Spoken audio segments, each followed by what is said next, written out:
C'est bon. Non, mais moi je suis pas bien. Pour moi, ça me convient pas. Ouais, mais Non, Vous rapprochez casse du micro, c'est pas la grave. La pointe est là. Parce que sinon, c'est mort. on est sur un savoir davantage, rendez-vous sur le site. N'hésitez pas, surtout la micro. Et puis pour refermer la journée des villes, Voilà.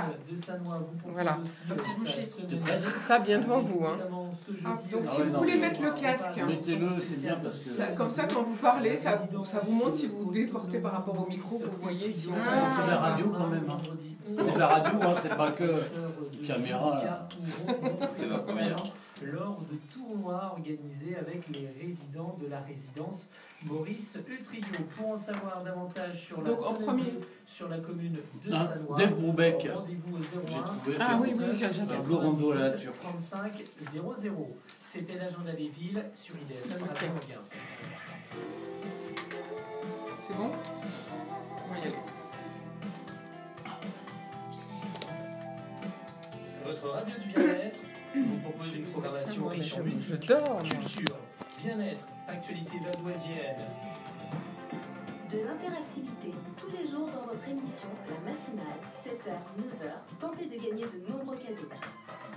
Des invités exclusifs, renommés Déjà, merci et de me locaux. laisser nous exprimer. Des animateurs Ah bah non, c'est moi qui vous demande de venir. et passionnés. Retrouvez votre radio préférée sur Instagram, IDFM Radio, sur Facebook, IDFM Radio Anguin. Notre site, idfm98.fr. Écoutez-nous en direct depuis votre poste radio, smartphone ou TV connecté. IDFM Radio Anguin, la radio du bien-être. Elle est bien cette pub. C'est la première fois que je l'entends.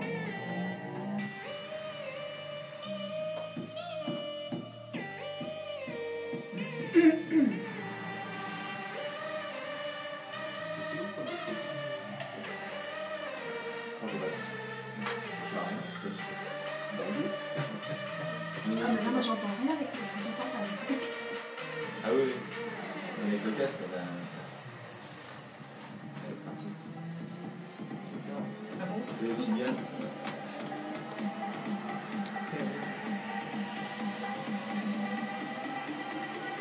Bonjour à toutes, bonjour à tous. Eh bien, aujourd'hui, émission spéciale freelance. Et puis, à 10h, nous aurons également l'interview de Pascal Boniface, directeur de l'IRIS, avec Louis Blin, diplomate, docteur en histoire contemporaine, spécialiste du monde arabe. Il travaille au Quai d'Orsay, mais c'est un tintinophile et il a publié Le monde arabe dans les albums de Tintin, un héros imaginaire dans le monde réel. Vous verrez, écoutez-nous tout ça à partir de 10h. Bienvenue au bar de l'économie. Rejoignez-nous sur Facebook, page bar de l'économie pour la vidéo live. Et puis, bien sûr, la FM 98.0 et la web radio sur idfm98.fr. Alors, pour parler de freelance, de portage salarial, du métier de freelance, eh bien, j'accueille tout de suite Anthony Baron. Bonjour. Bonjour Florence. Vous êtes le cofondateur d'Adequancy, la première plateforme de mise en relation dédiée au management de transition. À vos côtés, Karine Murat, bonjour. Bonjour. Vous avez une formation en finance, comptabilité et gestion, réalisée d'ailleurs à Paris 13, à Épinay-Villetaneuse. Et vous êtes manager de transition après avoir travaillé pendant 14 ans chez Nexans en tant que Customer Risk Manager. Alors avec vous, on verra qu'est-ce qu'un manager de transition, qu'est-ce qu'on vous confie comme mission, les avantages, les inconvénients, bref, on saura toutes les difficultés peut-être aussi. Et puis à nos côtés, Romain Souillard, bonjour. Bonjour. Vous êtes le cofondateur d'Embarque, une société de portage salarial. Donc auparavant, vous avez travaillé dans la banque, donc on vous demandera comment est venue cette idée de créer une société de portage salarial. Qu'est-ce que ça apporte à tous ceux qui veulent être freelance? Est-ce que c'est facile finalement de regrouper une communauté de freelanceurs? On en saura plus dans quelques minutes parce que tout d'abord, comme d'habitude, ce sont les infos du jour. Alors, première info du jour, alors que la France fait son deuil des victimes de l'attentat de la préfecture de police de Paris, un militant, Adama Traoré, organise une manifestation de soutien aux terroristes Michael Harpon à Gonesse. Et oui, ça nous laisse sans voix. La sénatrice du Val d'Oise, Jacqueline Eustache-Brignot, a d'ailleurs immédiatement saisi la préfecture pour faire interdire cette manifestation, mais sans succès. C'est une honte pour la France. a-t-elle déclaré. En tant que sénatrice du Val d'Oise, je m'offusque qu'à Gonesse, quelqu'un s'autorise à organiser une manifestation de soutien à un terroriste, à un assassin. La vidéo diffusée sur YouTube est un véritable appel à la haine, un appel à la remise en cause de notre République et de notre dignité. J'ai donc bien évidemment appelé la préfecture pour demander si cette manifestation allait être interdite. Or, dans ces cas-là, c'est toujours la même chose. On ne peut pas, on n'a pas le cadre pour interdite. Stupéfaite, je me suis permis de penser à situation exceptionnelle, peut-être attitude exceptionnelle et courageuse. On a essayé de me rassurer en me disant qu'il y aurait des services de police, etc. Mais la manifestation en elle-même ne sera pas interdite. On nous demande d'être courageux. Pourtant, le président aujourd'hui demande aux citoyens de lutter tous ensemble, alors que les services de l'État eux-mêmes ne peuvent empêcher une telle manifestation. C'est totalement inadmissible, conclut-elle. On n'en peut plus, on ne doit pas laisser faire ça. Deuxième info du jour, c'est le projet de loi bioéthique et l'ouverture à la PMA. Et bien maintenant, c'est l'Académie nationale de médecine qui vient de publier un rapport dans lequel elle émet des réserves sur l'ouverture à la procréation médicalement assistée aux couples de lesbiennes et aux femmes célibataires. L'absence de père aurait des conséquences sur le développement de l'enfant. Pour l'Académie, la PMA est une mesure, je cite, à caractère sociétal et au-delà des convictions de chacun. Il est de son devoir d'émettre un certain nombre de réserves. La PMA créerait une rupture volontaire d'égalité entre les enfants, le droit pour l'enfant d'avoir un père et une mère, je cite toujours bien sûr, une rupture anthropologique majeure, dit l'Académie de médecine, qui n'est pas sans risque pour le développement psychologique et l'épanouissement de l'enfant. L'Académie insiste sur l'importance de la figure du père, la fondatrice pour la personnalité de l'enfant. L'existence de deux mots distincts, père et mère, signifie que l'un ne peut se substituer à l'autre, car le rôle des mères et des pères ne sont pas équivalents. Pour Jean-François Mattei, rapporteur au nom du comité d'éthique de l'Académie de médecine et ancien ministre de la Santé, la question de la PMA n'a rien de médical. La fonction in vitro date du début des années 80, l'insémination artificielle des années 70. Et donc mettre ce sujet dans la loi bioéthique est une erreur, dit-il. Sur le plan sociétal, chacun a ses convictions, mais sur le plan médical, les psychiatres sont incapables de dire ce qu'apporte un père, mais en revanche, ils sont capables de dire ce que son absence provoque. Voilà, autre info du jour, disparité salariale. Eh bien, depuis le 2 septembre, les entreprises de plus de 250 salariés sont dans l'obligation de mesurer l'égalité homme-femme en entreprise. Théoriquement, toutes les grandes entreprises françaises devraient publier. Eh bien, l'index est une obligation pour les 1253 entreprises de plus de 1000 salariés, mais dans les faits, ce n'est pas toujours évident que de le trouver. Sur le site de Saint-Gobain, il faut aller sur la page concernant chaque filiale du groupe. En tout petit, la note figure 79 points sur 100, en dessous de 75. Les entreprises sont en faute. Il y en a 238, presque 1 sur 5, qui n'a pas obtenu une note minimum. Mais pour certains syndicalistes, cet index trop vague n'est pas la solution. Les entreprises ne publient pas les écarts de rémunération entre leurs salariés, mais seulement la note globale qu'elles ont obtenue à l'index. Je cite donc, cela veut dire que les salariés n'ont aucune information avec cette note globale. Les représentants du personnel et même l'inspection du travail n'ont pas accès aux détails du calcul, a expliqué la secrétaire générale CGT en charge de l'égalité homme-femme. Karine Murat, vous vous sentez concernée ? Ah bah oui, tout à fait. J'ai évolué pendant des années dans des grands groupes. Quand j'ai commencé ma carrière, c'était chez Alcatel Nexans. Il y avait entre autres des augmentations individuelles qui étaient assurées et des augmentations générales. Et au jour d'aujourd'hui, je note que dans beaucoup d'entreprises, les augmentations générales ne sont même plus appliquées. Et pour un salarié, demander une augmentation de salaire devient très très très difficile. Et souvent, il faut obtenir un avenant au contrat. Donc pour ma part, c'est en devenant manager de transition que je peux maîtriser mon salaire et ne plus être dans une démarche d'avoir à demander une augmentation de salaire. C'est une démarche qui est très compliquée. Alors comme on dit, la honte ne dure que 5 minutes, il y a beaucoup d'enjeux, mais voilà, moi je suis très contente en tant que manager de transition et pour maîtriser mon salaire et pour assurer la parité homme-femme. On va poser la même question à Romain Souillard. Romain, est-ce que c'est facile ou difficile de demander une augmentation de salaire? Et puis comment faites-vous avec vos salariés, par exemple? C'est vrai que c'est un sujet particulier. Moi, j'ai pas toujours été très adroit dans mes demandes d'augmentation de salaire. Ce que je disais juste avant, on me les a toujours refusés. Donc, je pense pas être la meilleure personne pour parler de ça. Néanmoins, je pense que maintenant, les salariés, leurs salaires doivent correspondre à vraiment un investissement, un travail. Leur refuser, il faut vraiment avoir de bonnes raisons, parce que le but d'une société, quoi qu'il arrive, c'est quand même de fidéliser ses salariés. Je pense que perdre un salarié pour une petite augmentation de salaire, c'est vraiment un gros pari à faire sur l'avenir pour une société, pour des entrepreneurs.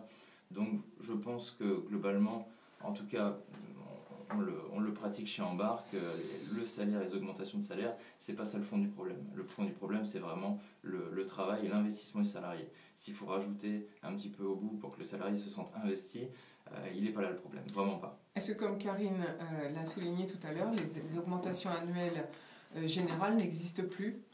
Alors, les augmentations, maintenant, je pense, se font selon plutôt une grille, et c'est toujours plus ou moins annuel, parce que de toute façon, les points qu'on fait avec les salariés sont tous les 6-12 mois.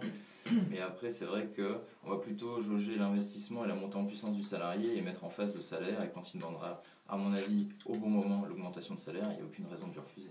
Merci à tous les deux pour ces commentaires. Autre info du jour, comment s'y prendre, comment s'y prennent les cadres pour demander justement et obtenir une augmentation de salaire? Eh bien, c'est l'APEC qui révèle dans sa dernière étude qu'une forte proportion de cadres obtenaient une augmentation de salaire à l'occasion d'un changement de poste, parce que là, ils n'hésitent pas à le demander. Porté par un chômage très bas qui tourne autour de 3,5%, même s'il y a des populations plus en difficulté d'ailleurs, comme celles des femmes, des seniors et des cadres des métiers de l'information, des arts et du spectacle, ils sont quand même 62% à aborder cette question lors d'un entretien d'embauche. Et cela fonctionne puisque 1 sur 2 a obtenu ce qu'il a demandé. 11% ont même réussi à recevoir davantage, mais l'APEC révèle un léger retard chez les femmes qui ont du mal à se défendre pour leur salaire. Et les femmes cadres, elles soulignent qu'elles sont payées 16% de moins que les hommes. Voilà, c'était donc nos infos du jour. On va terminer avec une petite pause musicale. On va partir avec Dave Brubeck et on revient dans quelques minutes parler du statut de freelance.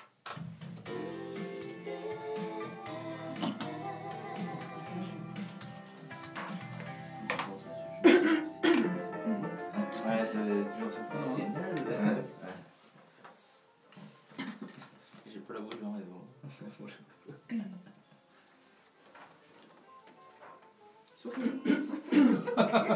Même quand il n'y a pas la photo. Bon, on va pas parler d'HSBC parce qu'il est déjà 13. C'est pas une bonne idée. À 14, ça va C'est pas une bonne idée. Mon ancien patron m'écoute.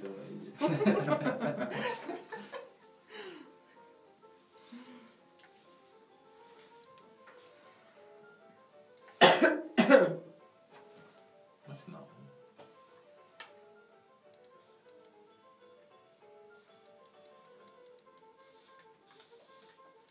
Bon, après, Anthony, c'est à vous que je passe la parole. Ça Donc, marche. je vais introduire, grâce à Elisabeth, sur les chiffres.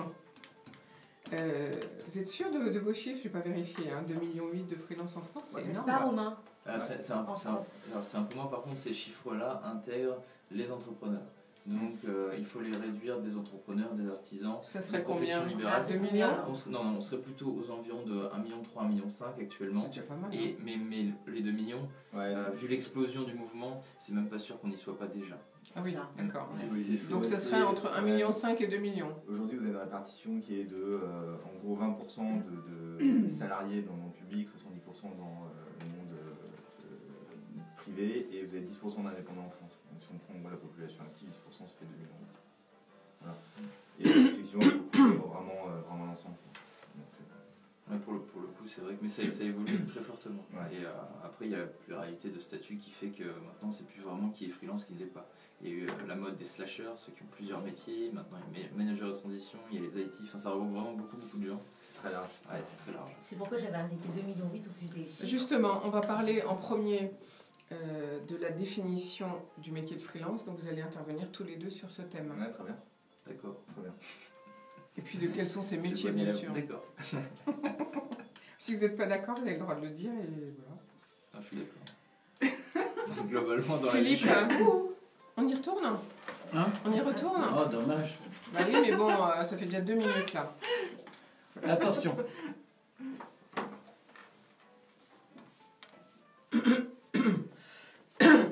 Nous voici de retour au bar de l'économie. C'était Dave Brubeck, pardon. Je suis en compagnie aujourd'hui d'Anthony Baron, fondateur d'Adequancy, de Karine Murat, manager de transition, et de Romain Souillard, fondateur d'Embarque, pour que l'on parle du métier de freelance, car en France, on compte à peu près entre 1,5 million à 2 millions, et oui, les chiffres ne sont pas très précis parce que c'est difficile à mesurer, mais on compte quand même presque autour de 2 millions de freelance en France, avec une croissance de plus de 15% par an. Des chiffres à corréler avec ceux de l'Europe, où les indépendants seraient 9 millions, c'est un chiffre de 2018, et avec une évolution de 125% sur les 10 dernières années. Et aux États-Unis, où on compte près de 60 millions de travailleurs indépendants, soit un tiers de la population américaine. Et les études d'ailleurs montrent une augmentation importante d'ici 2025, voire peut-être aux États-Unis, pour arriver à 50%. Est-ce que vous êtes d'accord, Anthony Baron? Et puis, j'aimerais que vous nous disiez, peut-être avec Romain Souillard, est-ce que vous pouvez définir qu'est-ce que les métiers de freelance et quels sont ces métiers justement qu'on peut faire en freelance? Anthony Baron. Merci Florence. Déjà pour revenir sur les chiffres, c'est toujours très compliqué de mesurer en gros la population d'indépendants en France. On compte globalement, aujourd'hui on parle plutôt de 10% d'indépendants, ce qui représente à peu près 2,8 millions de personnes en France, en prenant en compte les salariés indépendants plus ceux qui sont vraiment entrepreneurs sans salariés. Ou auto-entrepreneurs, vous mélangez tout ça, etc. Voilà, exactement. Donc, ça c'était juste pour faire un point sur les chiffres. Après, quand on compare effectivement par rapport à l'évolution sur le marché européen, on est encore assez loin de certains standards, notamment dans des pays nordiques qui sont sur des chiffres beaucoup plus élevés en proportion de la population active. Et après, on a effectivement ce marché américain qui représente aujourd'hui un tiers de la population active et qui va, selon les études sur le marché nord-américain, devrait dépasser les 50% d'ici 2025. Voilà. Donc on sent une tendance de fond, de façon globale, dans des pays, je dirais, avec une économie plutôt dynamique et avancée, qui vont vers de plus en plus, vers quelque part un usage et une tendance autour des indépendants. Est-ce que là, cet usage, comme vous dites, c'est toute classe d'âge confondue, ou est-ce que c'est particulier sur les moins de 30 ans? Toute classe d'âge confondue, clairement. Puisque on le voit aujourd'hui, les jeunes diplômés souhaitent s'orienter vers justement ce statut de freelance, de pouvoir intervenir en tant qu'indépendant et bénéficier en fait au travers des missions qu'ils mènent quelque part de nouvelles expériences. Et ça va jusqu'à des populations expérimentées au-delà des 50 ans et des 60 ans, qu'on va plutôt catégoriser en plus de ça sur les fonctions de top et middle management, sur le management de transition. Alors vous qui gérez une société, donc justement une communauté, une plateforme de mise en relation directe, vous venez de dire un mot important, les plus de 50 ans, les plus de 60 ans. Si j'ai plus de 60 ans, je peux vous contacter, on peut vous contacter et on trouvera des missions? Oui, tout à fait. C'est un peu le principe. Et plus de 50 ans aussi. Voilà, Karine Murat. Aujourd'hui, la limite de l'âge, enfin l'âge n'est pas une limite en soi, quelque part. Sur le management de transition aujourd'hui, ce qui est essentiellement mis en avant, c'est l'expérience sur des fonctions de middle et de top management, sur toutes les fonctions qu'on va retrouver dans une organisation. Direction générale, finance, ressources humaines, les DSI, direction commerciale, marketing, des fonctions plus industrielles comme les achats, la supply chain, les directions d'usines, etc. Voilà. Avec vous, on a l'impression que tout peut être finalement porté par des gens en mission comme ça. C'est un parti pris, clairement, qui est assumé. Je pense qu'aujourd'hui, les sociétés, de par leurs enjeux de gagner en agilité, on parle beaucoup de transformation dans les entreprises aujourd'hui, le fait d'avoir accès à des compétences qui, à un moment donné, vont accompagner cette transformation, on ne les trouve pas toujours en interne. Donc forcément, on fait quelque part ce choix de s'orienter vers des indépendants qui, à un moment donné, vont apporter l'expertise de l'entreprise. Nous, chez Adequancy, c'est effectivement notre offre aujourd'hui côté entreprise, puisque c'est 3500 membres aujourd'hui qui sont inscrits sur Adequancy, donc on représente à peu près un tiers des managers de transition actifs sur le marché qui sont sur Adequancy. Mais même nous, en interne aussi, on utilise des indépendants. Parce que on évolue aussi, on fait évoluer nos solutions, on fait évoluer nos plateformes, et on n'a pas toujours l'expertise en interne, donc on se tourne vers des indépendants, et on l'a fait dans le passé sur des fonctions marketing, sur des fonctions autour du recrutement, sur des fonctions autour de l'IT également, et je dirais que l'écosystème Adéquancy tel qu'il existe aujourd'hui, on le doit aux salariés de l'entreprise, mais on le doit également aux indépendants qui nous ont accompagnés depuis maintenant plus de 2 ans. Alors Romain Souillard, est-ce que vous êtes d'accord un petit peu avec cette analyse? Est-ce que pour vous, tous les métiers peuvent être portés par des managers de transition, ou est-ce que tous les métiers peuvent être portés comme ça en mission en freelance? Alors, c'est assez difficile de dresser une cartographie, un portrait type du freelance, parce qu'il y a beaucoup de monde qui veut devenir freelance. C'est devenu vraiment un mouvement sociétal, au-delà d'être juste un statut de travail. Et pour le coup, c'est vrai que quand on ouvre une société de portage comme Embarque, qui était notre cas avec Clément, qui a supporté mes élucubrations entrepreneuriales depuis le début, c'est vrai qu'il y a 2 populations qui un peu viennent à nous. Donc c'était d'une part une jeune population, les IT, qui ont entre... Donc les IT, c'est tout le domaine du numérique et de l'informatique. Les développeurs jusqu'au DSI. Voilà. Donc pour le coup, là, c'est des générations qui... Là, pour le coup, c'est plutôt une volonté de leur part de devenir freelance. Je rappelle que vous faites du portage salarial. Absolument. Cette population entre 25 et 35 ans, 40 ans pour les plus anciens dans l'IT. Et une deuxième population qui s'impose aussi à nous, c'est les managers de transition. Alors, est-ce qu'ils en viennent au freelance parce que pour éviter une sorte de senior bashing, ou alors est-ce qu'ils viennent au mouvement freelance pour valoriser leurs expériences de plusieurs années qui n'étaient plus forcément dans leur société? C'est une grande question. Et à cela, c'est adossé à des populations qu'on nomme freelance, qui ont été les slashers, sont les freelances qui ont plusieurs missions en même temps. Il y a vraiment, c'est difficile vraiment de dresser un portrait aujourd'hui, vu l'évolution, vu l'explosion du mouvement. Mais là, c'est vrai que les 2 grandes populations, ce sont plutôt les IT et plutôt les managers de transition, qui sont vraiment les deux grandes familles. Et ce qui est très drôle, c'est que ces 2 catégories d'âge qui sont très disparates. Et ce qui prouve que le mouvement est sociétal, mais vraiment pour tout le monde. On a tendance à catégoriser les mouvements par rapport à une tranche d'âge, par rapport à un métier, par rapport à un parcours. Là, c'est pas le cas. Et c'est ce qui est plutôt intéressant. Alors justement, est-ce qu'on ne pourrait pas dire que finalement, on utilise le mot freelance, mais est-ce que finalement les intérimaires, ça n'aurait pas été les premiers freelance finalement? Alors, c'est une bonne question, c'est une bonne remarque, mais je pense qu'il y a vraiment une différence de fond entre les intérimaires et les portés ou les freelances. Pour cette analyse, je pense qu'il est important de voir que les intérimaires, ils étaient intérimaires parce qu'ils n'avaient pas toujours le choix. C'était vraiment l'intérim, c'était même parfois un second choix pour eux. Alors que les freelances, c'est une volonté personnelle. Et là est la grande différence. Et en plus, on peut voir que l'intérim et le portage ou le mouvement freelance s'opposent par les catégories de salaires qu'ils représentent. Parce qu'on a quand même des salaires plutôt élevés en portage et en freelance, alors qu'en intérim, on est encore sur des tranches plutôt basses. Alors vous avez parlé de différents métiers, comme les métiers de tout ce qui est l'informatique et le numérique, des métiers des managers de transition. On a parlé aussi des métiers de designer, de la communication finalement, du marketing. Quels sont les plus représentatifs finalement, et qu'est-ce qui est demandé en ce moment, qu'est-ce qu'on recherche dans ces métiers de freelance? Aujourd'hui, si Anthony Baron. Merci. Si aujourd'hui on fait une proportion en gros des indépendants en France, clairement c'est 80% des indépendants qui sont plutôt dans le domaine de l'IT, de l'informatique. Voilà, tout niveau, de développeurs, de chefs de projet, d'architectes jusqu'au DSI.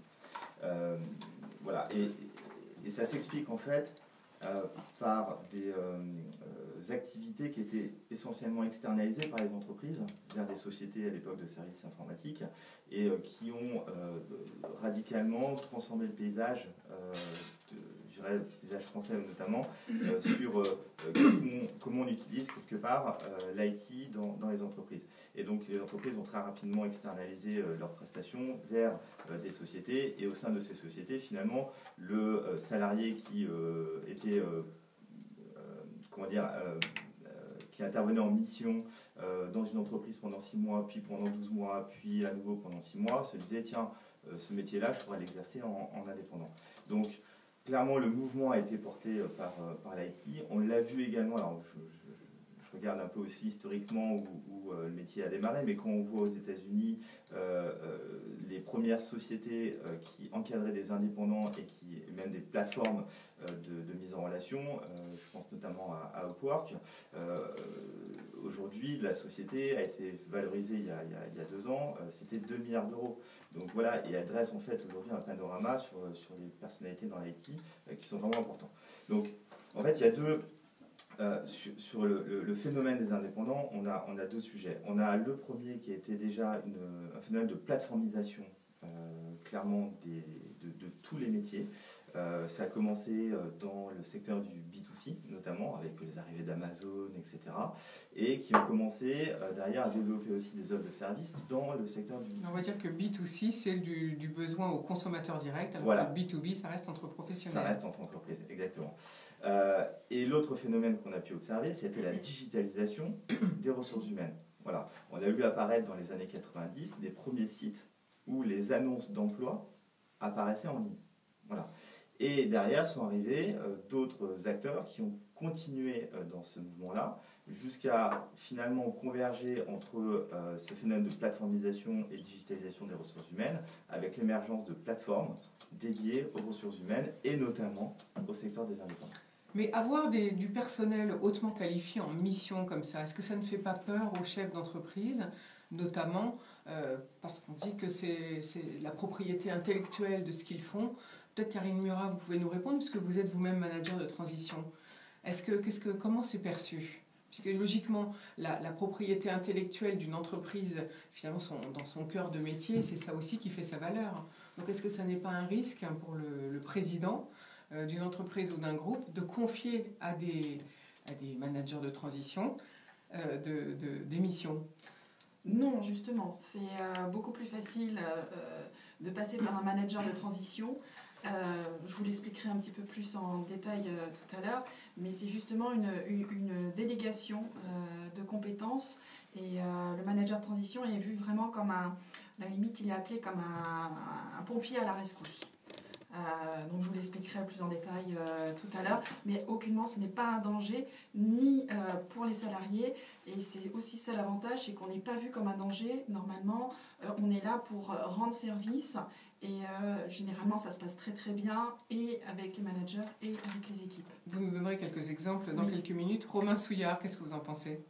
C'est très intéressant comme question, parce que Embark, la société que je représente finalement un des consommateurs principaux du management de transition.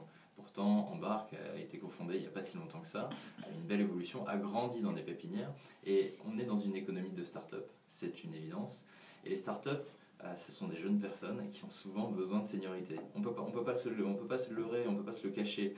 Par contre, la seniorité, ça a un coût qui est important. Alors même si les startups aimeraient bien avoir un DAF, aimeraient bien avoir un directeur des opérations à demeure, elles ne peuvent pas toujours, ça dépend des startups, se le permettre. Et pour le coup, c'est plus simple d'avoir un management de transition qui revient pendant une mission ponctuelle et qui rétablit une situation qui est parfois compliquée, qui apporte sa seniorité. On peut au moins l'avoir en mission pendant 1 mois ou 2, à défaut de pouvoir l'avoir à demeure. Donc c'est quand même une offre qui est particulièrement intéressante pour des startups qui en ont besoin.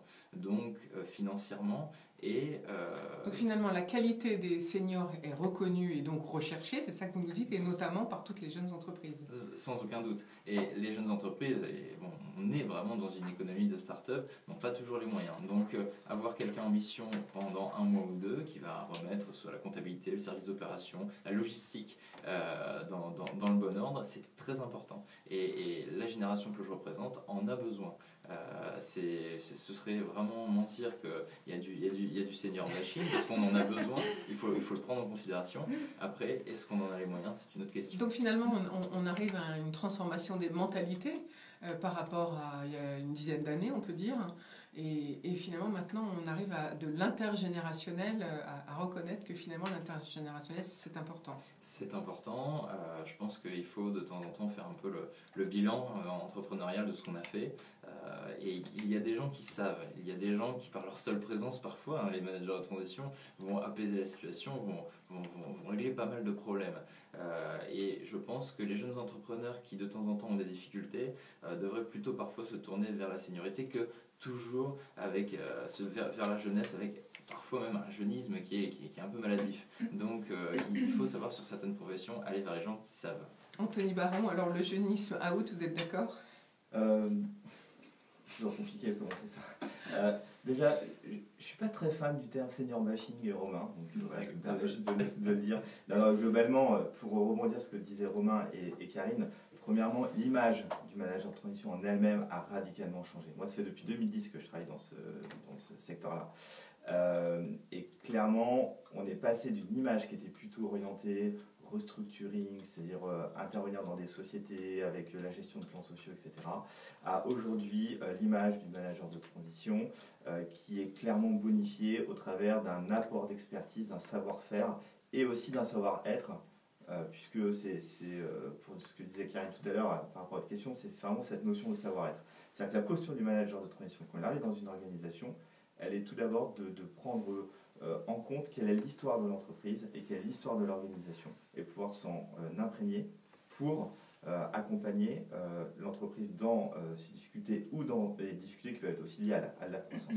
Donc ça, c'est un élément qui est vraiment important. Et nous, notre rôle, c'est justement de s'assurer ce qu'on appelle de l'onboarding, c'est-à-dire de la montée en puissance du manager de transition dans le cadre de sa mission. Et c'est un élément sur lequel on est très vigilant, puisque un premier élément est déjà celui qui porte sur la communication, un peu sur ce statut justement du manager de transition qui est arrivé dans l'entreprise, parce que l'image a assez dégradé. Aujourd'hui, on voit clairement des communications faites à l'ensemble des salariés en disant voilà, nous avons un nouveau, par exemple, DRH ou directeur financier qui arrive en management de transition pour accompagner la transformation de l'entreprise, etc. C'est-à-dire que maintenant on le dit concrètement tout ça, alors qu'avant on le cachait. Avant on avait un peu tendance à le cacher. Aujourd'hui c'est dit mais de façon très, très directe.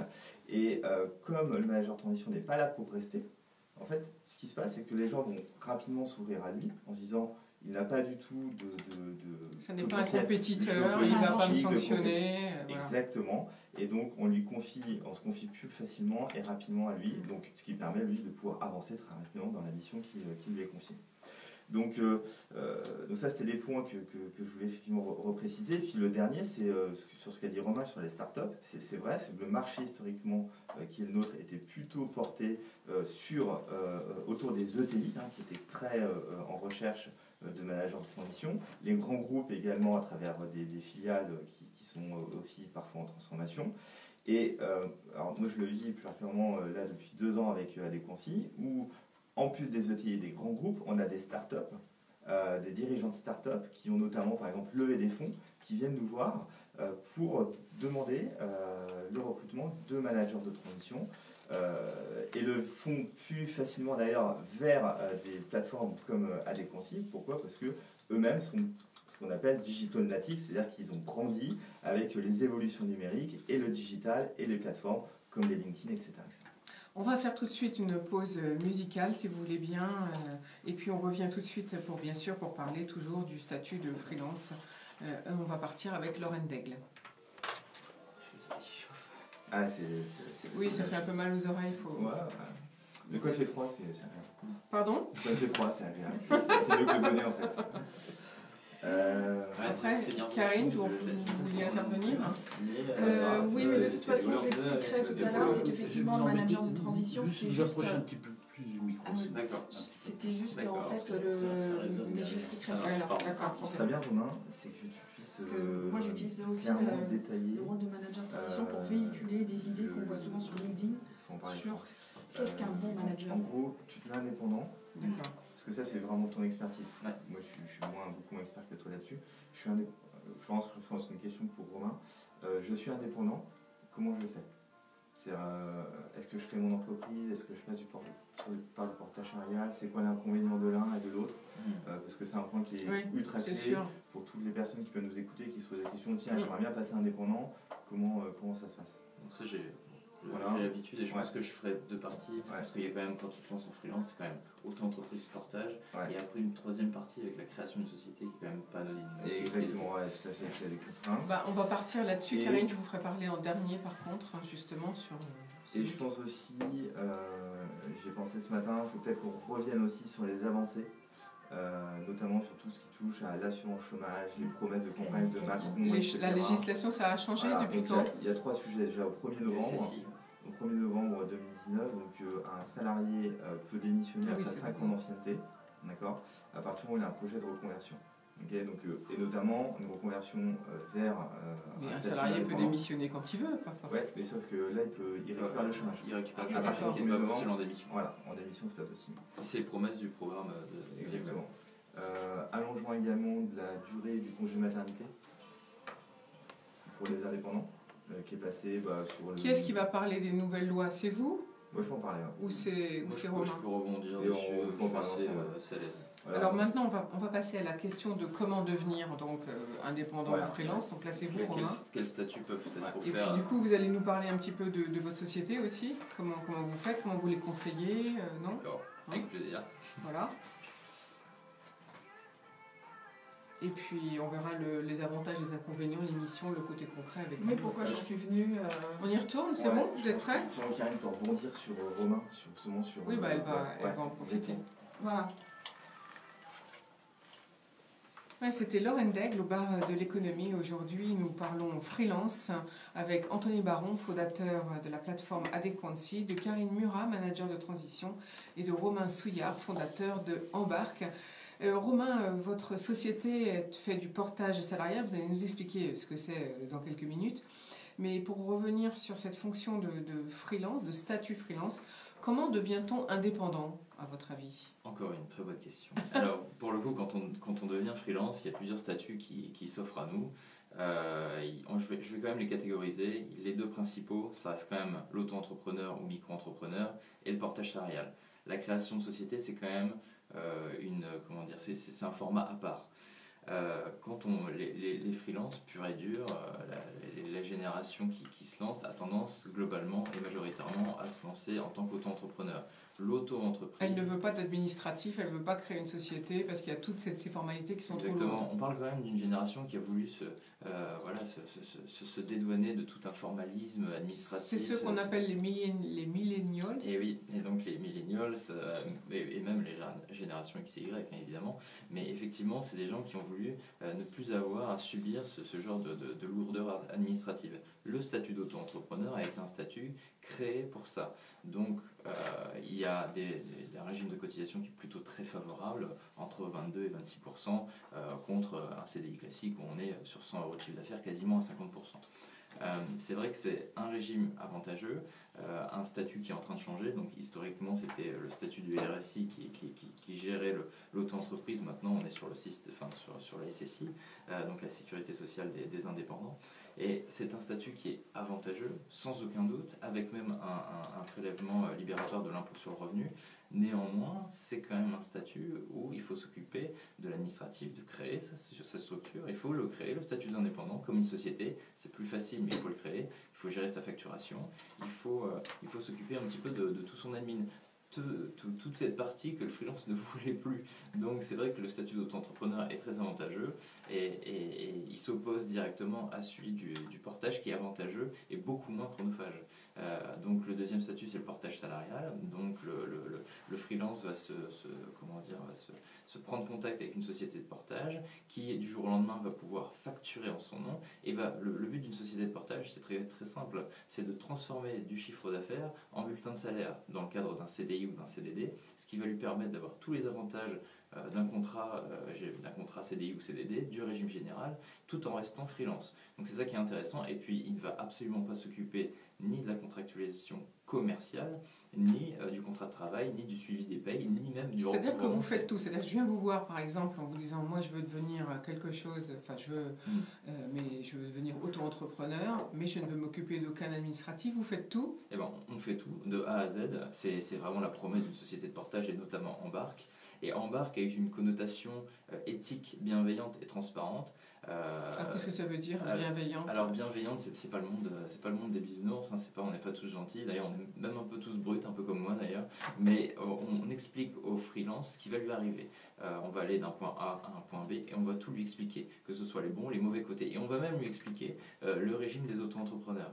Donc avec beaucoup de neutralité finalement, parce que l'avantage c'est pas qu'ils signent en portage, c'est qu'ils choisissent le meilleur statut. Et le meilleur statut, si demain un consultant me dit écoute Romain, j'ai envie de gagner le plus d'argent possible, c'est pas en portage, ce sera plutôt en auto-entrepreneur. Par contre, si demain le consultant me dit que c'est un projet à long terme, qu'il a envie d'en faire sa vie, d'être freelance à vie et d'enchaîner les missions, je pense que ce serait plus raisonnable d'avoir une société de portage qui va permettre l'ouverture aux droits généraux, donc au chômage, à la retraite, à la prévoyance, à la santé, à une mutuelle.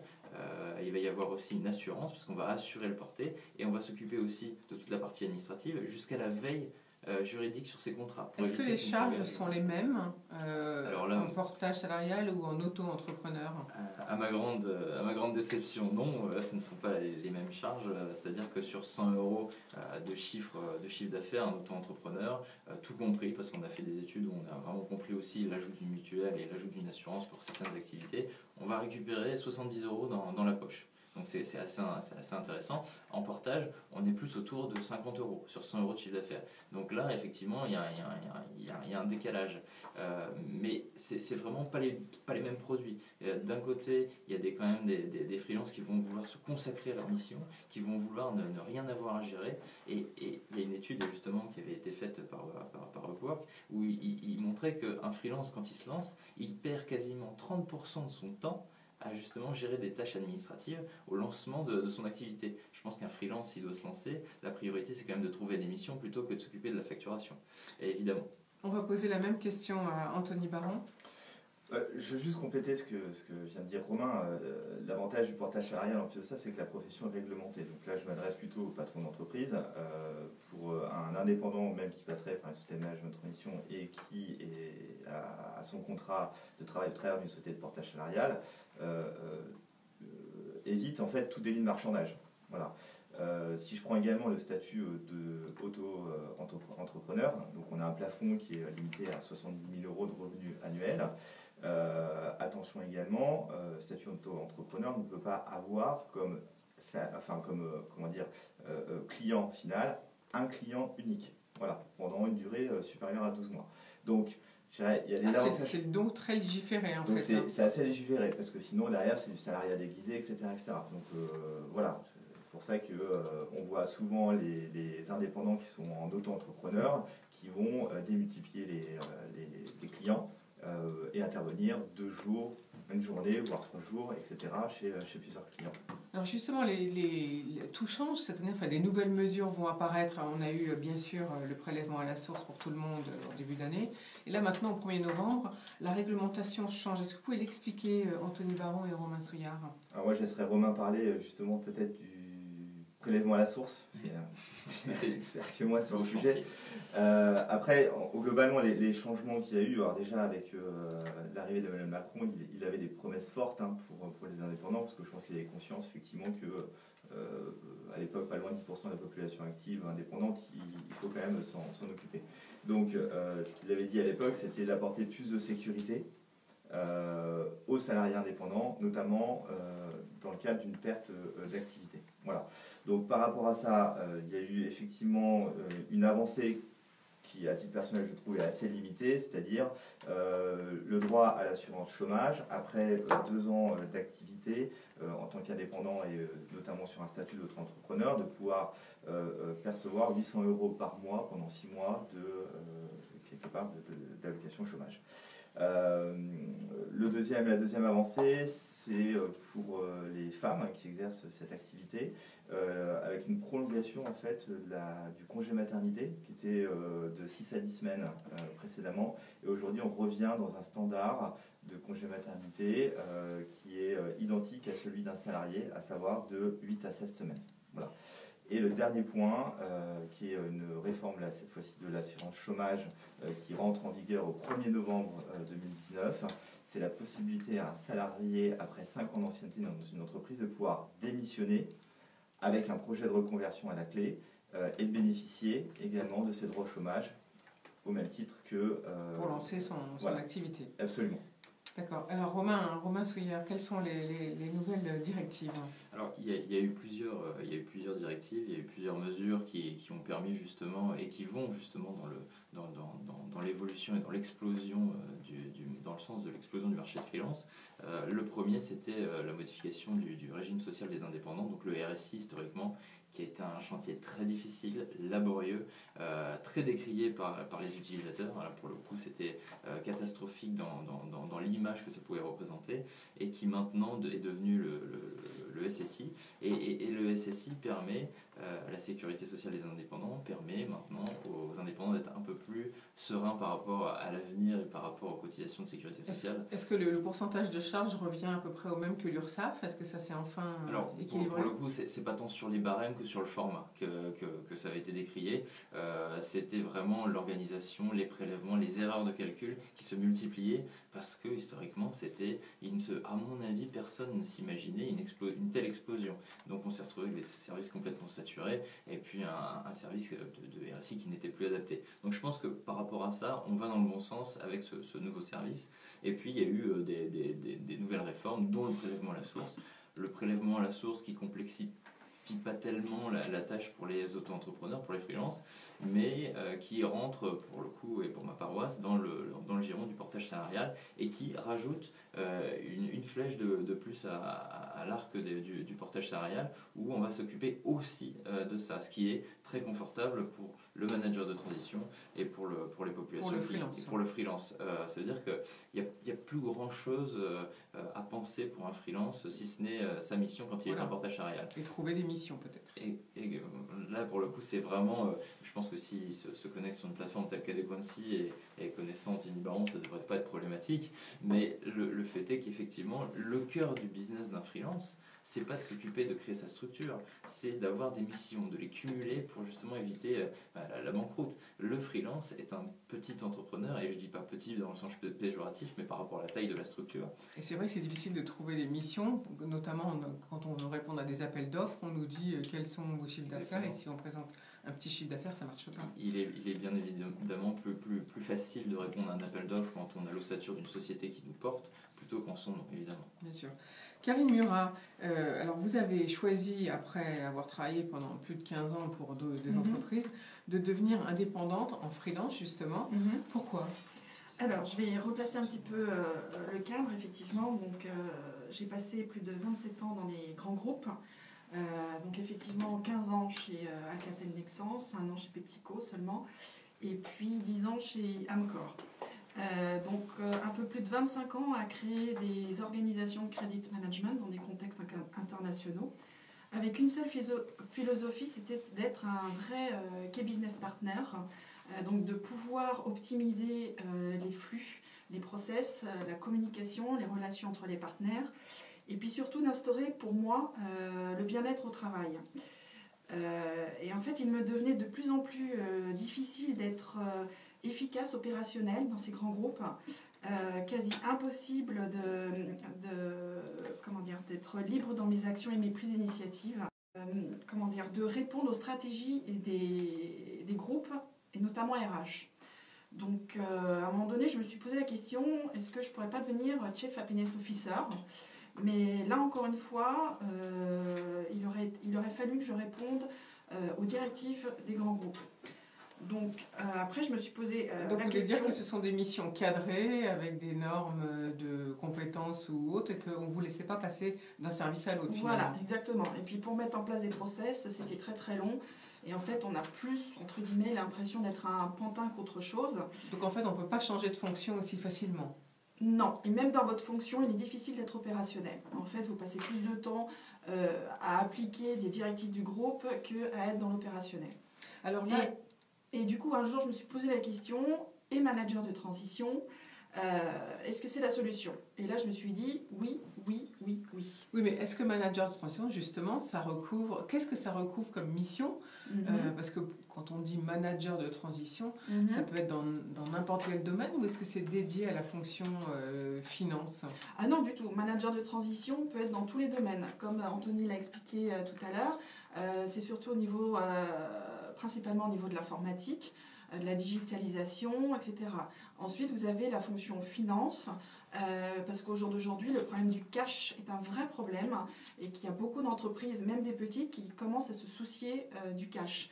Mais le cash, ce n'est pas que du recouvrement, il y a aussi en amont, c'est agir au niveau des relations entre l'administration des ventes, les commerciaux, la comptabilité, la trésorerie.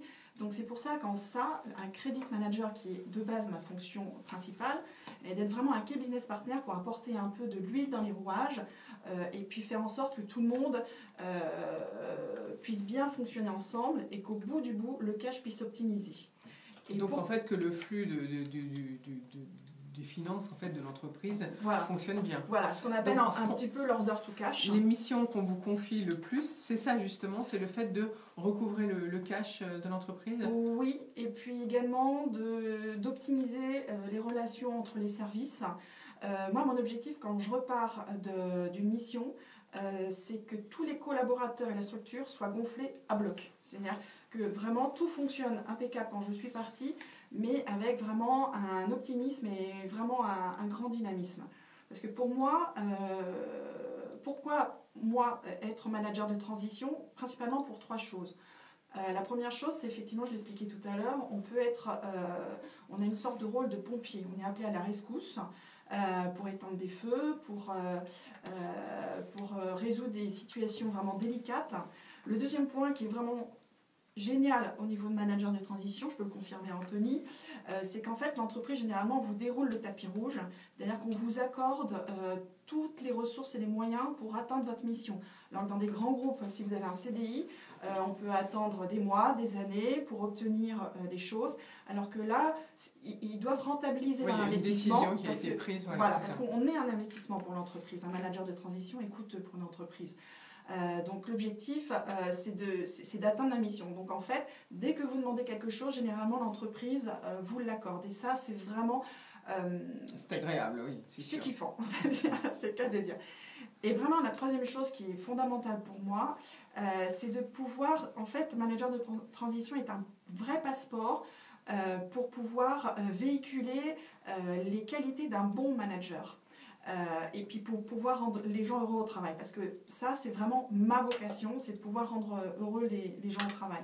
C'est vraiment fondamental. Romain Souillard, vous êtes d'accord avec ce que vient de dire Karine? Je suis assez d'accord et je trouve que ce qui est hyper intéressant dans la fonction de management de transition et dans cette mouvance freelance, c'est l'angle sous lequel on va attaquer la mission.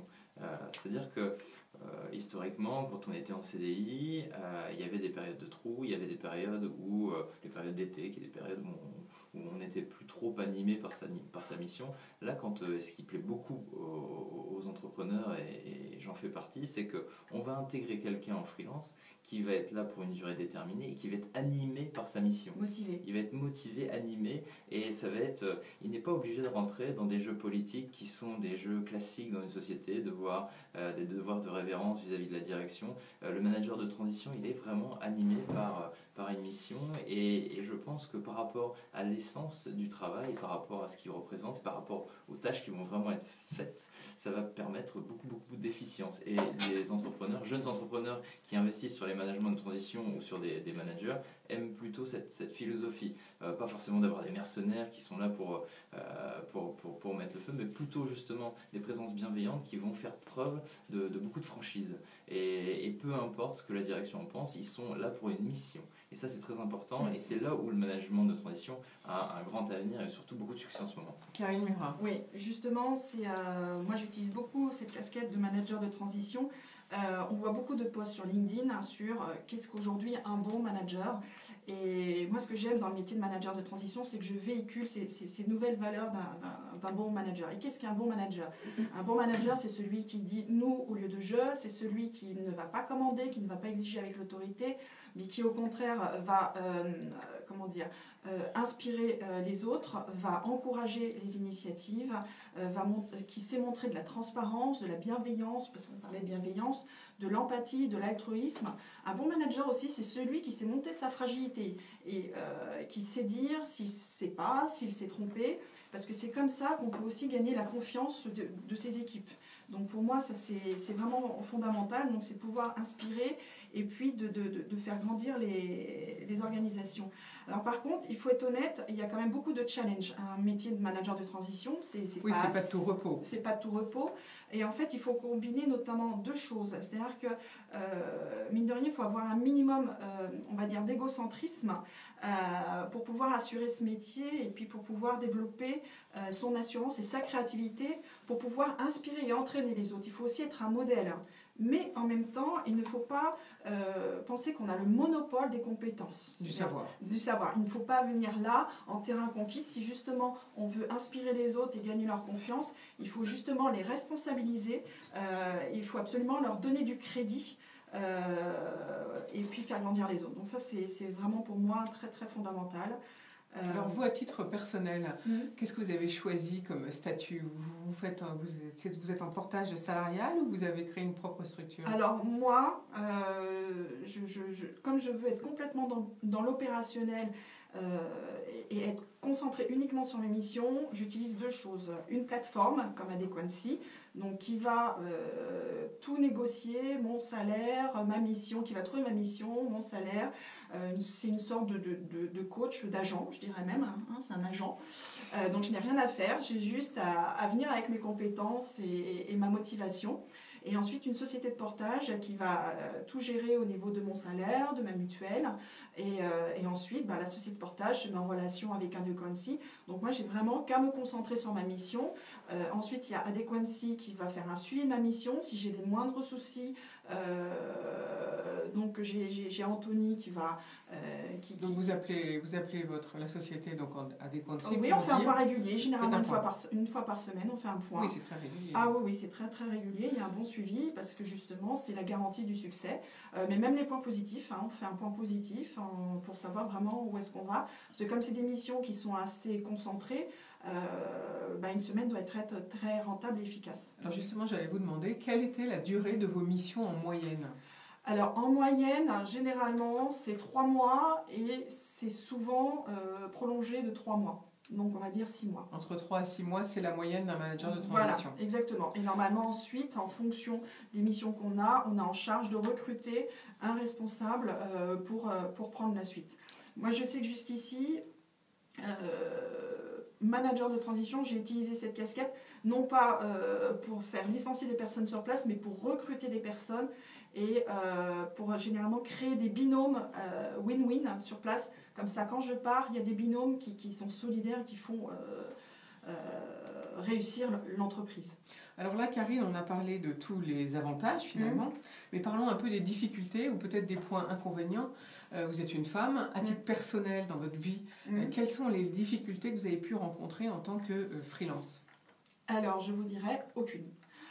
Comme je vous disais tout à l'heure, la seule difficulté qui est difficile, c'est de pouvoir justement combiner un minimum d'égocentrisme et d'assurance de soi et en même temps de ne pas avoir le monopole des compétences. Ça, c'est vraiment la difficulté que j'ai eue. Mais je n'ai pas eu d'autres difficultés parce que justement, je me suis reposée sur une plateforme comme Adequancy, sur une société de portage. Donc, je n'ai aucun souci côté administratif. Je suis un petit peu dans mon confort, donc je suis complètement investie dans mes missions. Voilà. Après, souvent, j'avais fait une prestation au Salon de l'Industrie à Lyon où il y avait toujours la même question. Est-ce que vous ne rencontrez pas des difficultés quand vous arrivez dans l'entreprise parce que les collaborateurs peuvent croire qu'on fait appel à vous parce qu'on n'a pas confiance en eux, etc. Donc vraiment, on doit aussi rassurer les gens quand on arrive en leur disant « je ne suis pas un danger pour vous, je suis là pour vous rendre service et au contraire, utilisez-nous, essayez de prendre au maximum. » Moi, souvent, j'ai une mission, mais je déborde de cette mission pour essayer de rendre service sur d'autres domaines pour pouvoir inspirer les autres et voilà. Alors maintenant, parlons un peu des difficultés éventuelles dans la vie privée, notamment par exemple les rapports avec les banques. Est-ce que la prise de crédit peut être plus plus difficile. Tout à fait. Comment c'est perçu? On a un statut comme des intérimaires, c'est-à-dire qu'on a un statut temporaire. Donc en fonction de ce qu'on veut obtenir au niveau des banques, on aura peut-être plus de difficultés parce que pour eux, on a une mission, c'est temporaire, il y a un danger. Quand vous êtes entre deux missions, normalement, vous pouvez prendre un petit peu vos vacances. Pour eux, vous êtes au chômage. Donc pour certaines démarches, ça peut être compliqué, que ce soit même pour un divorce, que ce soit pour l'achat d'une voiture, l'achat d'une maison, un crédit, ça peut être assez compliqué. Mais maintenant, je pense que c'est un métier qui est de plus en plus en vogue. Donc le regard des banquiers change? Je ne l'ai pas encore vu sous ce plan-là. Je reste optimiste. On va poser la question à Anthony Baron, vous qui gérez une plateforme et donc des freelances en manager de transition. Qu'est-ce que vous en pensez? Oui, effectivement, ce point sur l'emprunt bancaire et l'accessibilité à l'emprunt est vraiment clé sur ce type enfin, qu'on a ce statut d'indépendant. C'est-à-dire qu'on enchaîne des périodes d'activité, de non-activité, où on a le chômage, etc. Alors, pour rassurer sur ce point-là, j'ai aujourd'hui des partenaires bancaires qui sont venus nous voir en me disant, voilà... Ça, c'est la nouveauté. Ouais, c'est la nouveauté. Alors, on n'est pas encore allé jusqu'au bout, mais dans les échanges, en tout cas, c'est une démarche de leur part en disant, voilà, nous, on sait que les indépendants cherchent à faire de l'emprunt bancaire et on sera intéressé à pouvoir, avoir des accès à ces personnes-là au travers de votre société, etc. etc. Donc il y a des offres qui vont s'ouvrir. Voilà, je pense qu'il y a des offres qui vont s'ouvrir. Bon, après, on le voit, le domaine bancaire se transforme, devient de plus en plus agile et très agile d'ailleurs dans la création de ces offres. Donc voilà. On va poser la même question à Romain Souillard. C'est vrai que le monde de la banque change, les mentalités aussi, malheureusement pas assez vite. C'est vrai que maintenant, quand un freelance est plutôt sous le statut auto-entrepreneur se présente pour un emprunt bancaire, même s'il a des bilans qui sont très bons, il va être très difficile d'accéder à l'emprunt. Parce que maintenant, le métier d'un banquier, c'est plutôt de gérer du risque, donc il va considérer que ce qu'il ne connaît pas ou peu va représenter un risque, et donc il va plutôt avoir une réponse ou une attitude négative par rapport à la présentation d'un dossier.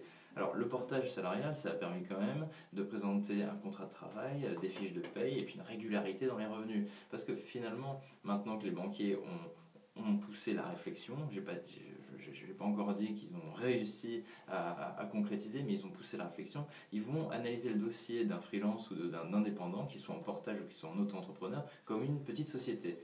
Une petite société, comme tout bon chef d'entreprise, il faut présenter 3 beaux bilans, il faut avoir une rentabilité qui est affichée, et puis avoir un dossier qui est cohérent. Donc, au-delà de ça, avant, c'était plutôt du non systématique, sans trop d'explications. Maintenant, on aboutit enfin à une réflexion, et le portage salarial s'inscrit dans cette logique où ça permet de prouver, de montrer une régularité de revenus avec une société porteuse sérieuse. Merci beaucoup à tous les trois. On a bien compris qu'avec vous, les freelances ont un bel avenir, et que parce que notamment ce sont des gens motivés.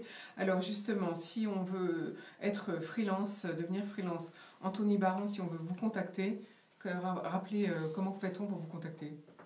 adequancy.com, tout simplement. Tout simplement, avec un Y, adequancy.com. Si on veut vous contacter, Romain Souillard, pour faire du portage salarial, comment fait-on? Sur le site d'Embark, vous trouverez Embark, c'est EMBARQ, et pour le coup, .com.fr. Pour le coup, ça permet de nous contacter. On a un formulaire de contact très rapide, et c'est vrai qu'on a des jeunes interlocuteurs vifs et dynamiques. C'est vraiment notre marque de fabrique. Merci beaucoup. Karine Murat, si on veut vous contacter, comment fait-on? Oui, parce qu'on me contacte souvent pour en fait savoir qu'est-ce qu'un manager de transition, quels sont les avantages, les inconvénients. Et c'est vrai que j'encourage beaucoup de gens à devenir manager de transition. Donc vous pouvez me trouver, donc c'est Karine Murat-Young sur LinkedIn. Et puis juste pour conclure ce fameux métier de manager de transition, c'est vraiment un passeport pour faire bouger les choses, pour être en accord avec soi-même, avec ses valeurs, aussi pour pouvoir faire face aussi à la parité homme-femme, parce que j'arrive à m'imposer dans un monde d'hommes. Donc dans les grands groupes, j'ai pu aussi dans l'industrie, mais c'est quand même beaucoup plus facile en tant que manager de transition. Donc, et puis, attention aux entreprises aussi, quand un manager de transition arrive, il n'est pas que là pour prendre le café, donc ça va bouger et torpiller. Donc voilà, donc rendez-vous sur LinkedIn. Voilà, si on vous contactez, c'est par LinkedIn. Voilà. Karine Murat-Young, je précise. Merci à vous trois pour votre présence ce matin. Je propose maintenant qu'on rejoigne Pascal Boniface, qui dirige l'IRIS, l'Institut des Relations Internationales et Stratégiques. Il interviewe aujourd'hui Louis Blin, diplomate et docteur en histoire contemporaine, spécialiste du monde arabe, parce que Louis Blin est un tintinophile et il vient de publier Le monde arabe dans les albums de Tintin, un héros imaginaire dans un monde réel. Bonjour Pascal.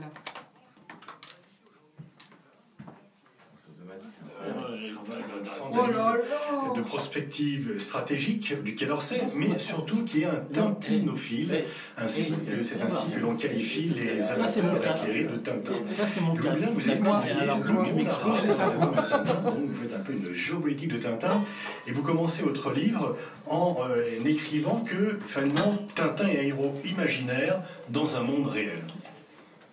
Oui, tout à fait. On a évidemment des grands hommes tous en tête, mais il y a des personnages illustres qui sont imaginaires, comme Tintin, et qui ont eu autant d'importance ou bien d'impact sur leur époque, et même après leur époque, que des personnages aussi connus que De Gaulle, puisque De Gaulle le premier lui disait que mon seul rival international, c'est Tintin. Alors, on avait dit surtout au moment quand De Gaulle était au pouvoir, avec le départ d'Astérix, qu'Astérix incarnait la résistance gaulienne, non pas aux Romains, mais aux Américains, et qu'il y avait une conjonction entre l'arrivée de Gaulle au pouvoir et la publication d'Astérix, l'arme atomique étant peut-être la potion magique de Gaulle. Qu'est-ce que nous dit Tintin de la géopolitique? On a beaucoup accusé Hergé de connivence avec l'extrême droite, et Tintin a été largement accusé d'être réactionnaire, colonialiste. Est-ce que l'on peut faire pièce de ces accusations? Alors Tintin est l'image de son époque, sans aucun doute. Hergé est un enfant donc de la Première Guerre mondiale et du scoutisme, donc à la fois un rejet viscéral de la violence de la Première Guerre mondiale et un espoir de bâtir un monde meilleur, mais pas par la politique, puisque évidemment la politique venait d'échouer lamentablement, mais par d'autres voies. On peut le qualifier d'anarchiste de droite. Donc à son époque, bien sûr, l'Europe était triomphante et il avait un message donc purement européen que certains peuvent bien sûr accuser de colonialisme, mais je crois que c'était un message colonial, donc de l'époque coloniale, mais pas colonialiste, parce qu'il n'était pas là pour essayer de délivrer la bonne parole, ou bien pour même essayer d'imposer quoi que ce soit au pays où Tintin se rendait. C'est plutôt un message de solidarité, non pas de solidarité politique à l'égard des peuples opprimés, mais de solidarité entre les hommes. C'était un homme qui était plus intéressé par l'humain que par les idées. Donc en ce sens-là, il était très actuel, mais il l'est toujours, puisque justement, actuellement, jusqu'à présent, donc il y a cette lutte entre les idées et l'humanisme. Les idées humanistes ont pu dévoyer l'enfer étant pavé de bonnes intentions, ont pu dévoyer au XXe siècle de très beaux idéaux. Maintenant, on ne sait plus si ces idéaux sont encore, même jusqu'à la démocratie, elle est en question. Donc on retourne à Tintin parce que à travers Tintin, on voit qu'il y a au-delà donc des grandes idées qui malheureusement sont souvent dévoyées, des solidarités entre les hommes qui franchissent les océans. Alors Tintin est souvent... En fait, une comparaison entre Tintin et Don Quichotte. Oui, c'est ça, exactement. Tintin, vous savez, la devise scout, c'est toujours prêt. Donc il faut toujours essayer de faire traverser la dame qui attend au coin de la rue et qui est passée par les événements. Bon, de temps en temps, la dame n'a pas envie de traverser, alors c'est une erreur. Mais il faut toujours être prêt pour essayer d'aider donc les faibles. Alors, Tintin est pas toujours du côté des faibles, il peut être aussi avec certains que nous, on considère actuellement comme des forts. Par exemple, Tintin au Congo a été beaucoup critiqué. Certains ont même proposé que la bande dessinée ne puisse plus être publiée. Que pensez-vous de cette polémique ? Oui, écoutez, il faut prendre Tintin pour ce qu'il est. Donc, bien sûr, il n'y avait aucune volonté de démonstration. Par contre, il y avait les préjugés de l'époque. Ce qui importe, c'est de sous les pavés à la plage. Sous les préjugés, il y avait des tas de choses. Ce qui est extraordinaire lorsqu'on creuse, parce que l'aventure de Tintin, en fait, c'est un signe de piste. Donc, Hergé était un auteur extraordinaire et notamment un auteur symboliste. C'est l'héritier de l'école symboliste de Mallarmé, Baudelaire. Et donc, et marqué également, vous le dites, par Henri de Montfred. Oui. Henri de Montfred également. Donc c'est un grand auteur littéraire. Il fait partie du quota des grands auteurs français du XXe siècle. Enfin français, francophone en l'occurrence. Ce qui est alors que Tintin donc est régulièrement accusé d'être du côté des puissants, d'être colonialiste, on vient d'en parler, et en même temps très souvent il vient au secours des faibles, qu'il s'agisse du petit enfant en Amérique latine, au Pérou, ou bien sûr finalement des petits Chinois par rapport à l'occupant japonais. Donc il y a une sorte de contradiction entre la vision de Tintin colonialiste et en fait un Tintin qui vient au secours des faibles. Voilà, donc au Pérou c'est Zorino, en Chine c'est Chang, et dans le monde arabe c'est Abdallah. Alors Abdallah est un personnage passionnant dont on a que très peu analysé la portée. Abdallah en arabe, ça veut dire le serviteur de Dieu. Bien sûr, Hergé n'avait aucune sympathie particulière pour quelque islam que ce soit, et il n'avait même pas du tout d'intérêt pour la culture arabe. Mais il n'empêche qu'il appelle son héros préféré, c'est un ami de Tintin, c'est un héros positif, le serviteur de Dieu. Alors, ce petit serviteur est un garnement qui ressemble au voyou de Bruxelles. Donc il embête tout le monde, mais il n'est pas odieux parce qu'il est arabe. Il est odieux parce qu'il fait des bêtises toutes les 5 minutes. Et donc c'est un enfant gâté. Voilà, c'est un enfant gâté. Et pour tous les enfants gâtés de 7 à 77 ans qui lisent Tintin, eh bien ça devient un ami. Donc grâce à Hergé, tous ces petits lecteurs auront eu un ami qui s'appelle Abdallah, le serviteur de Dieu. Et vous mettez en avant le fait que Tintin ne s'occupe pas des déshérités, mais d'un déshérité. Sa solidarité, elle est individuelle plus que collective. Donc il vient effectivement au secours de ces personnages qui sont battus, maltraités par des adultes puissants, mais c'est jamais une cause collective sur l'enfance esclave, etc. C'est toujours une empathie et une solidarité individuelle. Voilà. En fait, dans la géopolitique de Tintin, il faut commencer par comprendre que pour lui, la politique, c'est quelque chose de répréhensible a priori. Il n'a aucune confiance en qui que ce soit. Il est élevé dans cette ambiance qui malheureusement était très très répandue dans l'entre-deux-guerres, que tout est un complot mondial, que ce soit un complot des riches américains ou bien alors des communistes. Enfin, donc il n'a confiance en personne. Ce qu'il faut, c'est dépasser cela pour essayer de bâtir des solidarités entre les hommes. Alors, il a complètement manqué tout ce qui était mouvement collectif du XXe siècle, en particulier la décolonisation. tout ce qu'il a écrit sur le monde arabe, c'était avant les années de décolonisation. Donc là, il ne faut pas lui demander ce qu'il ne pouvait pas. Vous écrivez qu'il peut tendre la main à un homme, mais pas à un peuple. Voilà, exactement. Donc c'est finalement un des côtés très actuels de Tintin. On peut le regretter peut-être, mais c'est souvent le cas maintenant. On a tellement eu de déboires, de déceptions que on recommence au niveau donc des relations de personne à personne. C'est toujours mieux que de faire le contraire. Lorsque Tintin parle du monde arabe, au début, il renvoie arabes et juifs dos à dos et ne donne pas, écrivez-vous, d'indications sur le conflit en cours dans la région où il débarque. Oui, ça c'est donc le fameux Tintin au pays de l'or noir que beaucoup considèrent comme l'album emblématique de Tintin dans le monde arabe. En fait, c'est pas le premier, puisque le premier c'était Le cigare du pharaon, et c'est celui qui, à mon avis, explique le reste.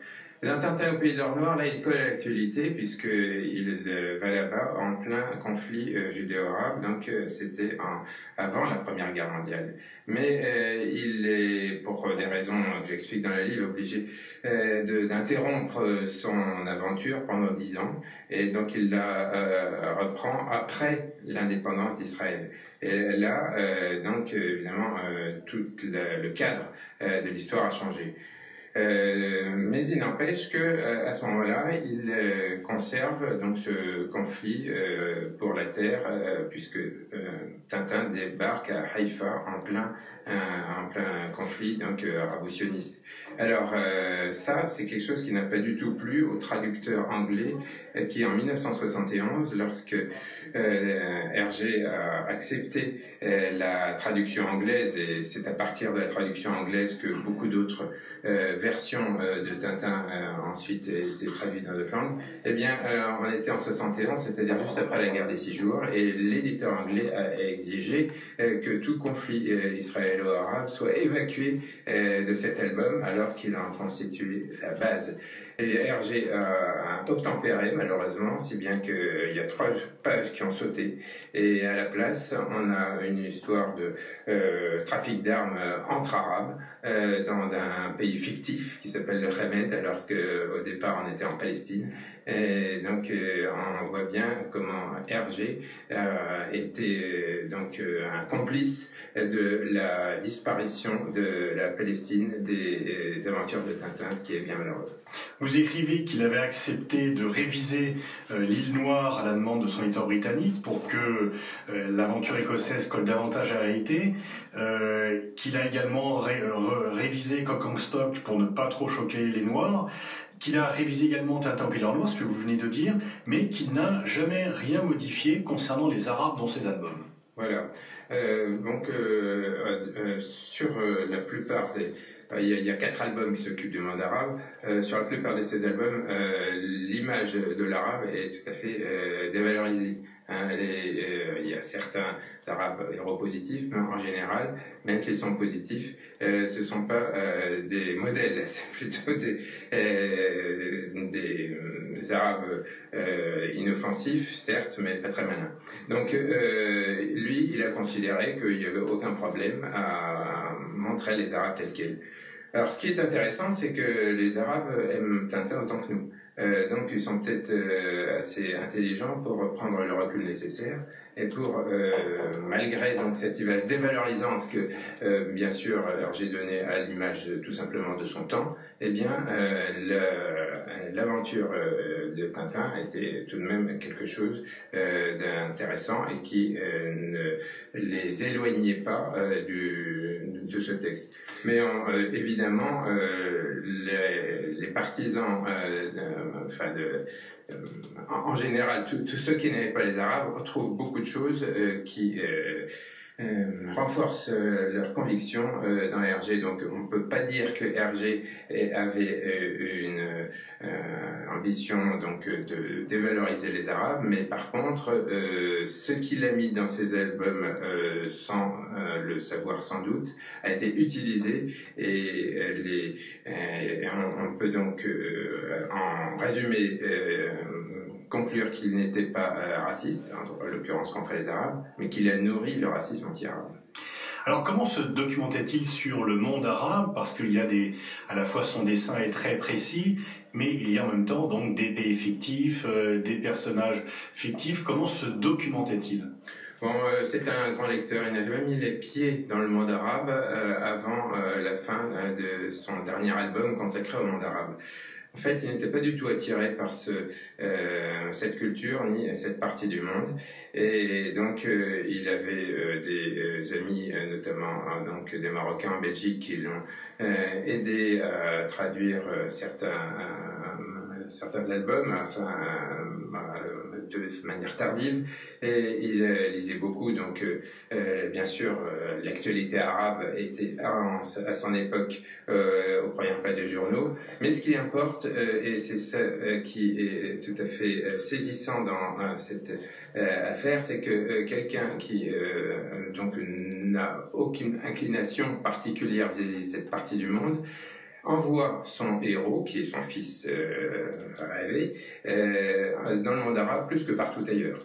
Et donc ça prouve que comment l'expliquer? Le monde arabe est à la base de notre culture, même quand on ne le souhaite pas ou bien qu'on ne s'en aperçoit pas, parce que c'est là que tout commence. En fait, toute la quête de la vérité de Tintin dans tous ses albums, puisqu'il va...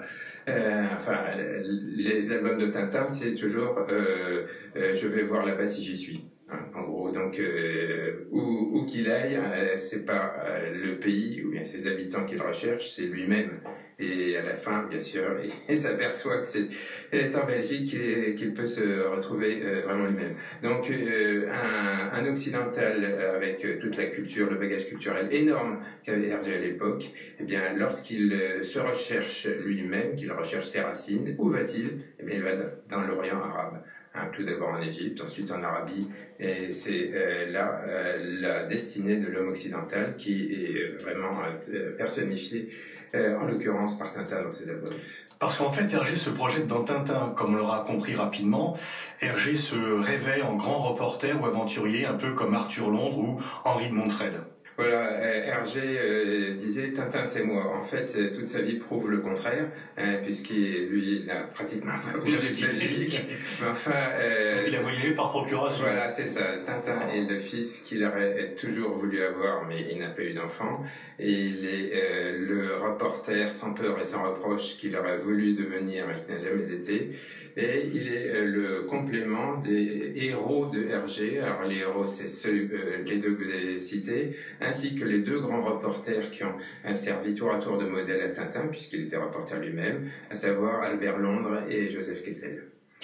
Vous dites, en parlant de Tintin au Congo, qu'il avait, pour écrire cet album, emmagasiné une documentation importante, et que en fait, donc, une fois encore, il reflète ce que l'on disait à l'époque, et que c'était pas sa volonté, et que ce qu'il met n'est pas le fruit de son imagination, mais bien la réalité telle qu'elle était présentée à l'époque. Voilà, alors donc Tintin au Congo et Tintin en Amérique répondaient à des commandes.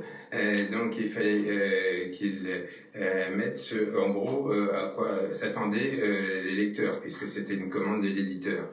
Par contre, à partir des Cigares du Pharaon, un premier album qui, cette fois-ci, est une initiative personnelle d'Hergé, eh bien là, on a son fort intérieur qui ressort.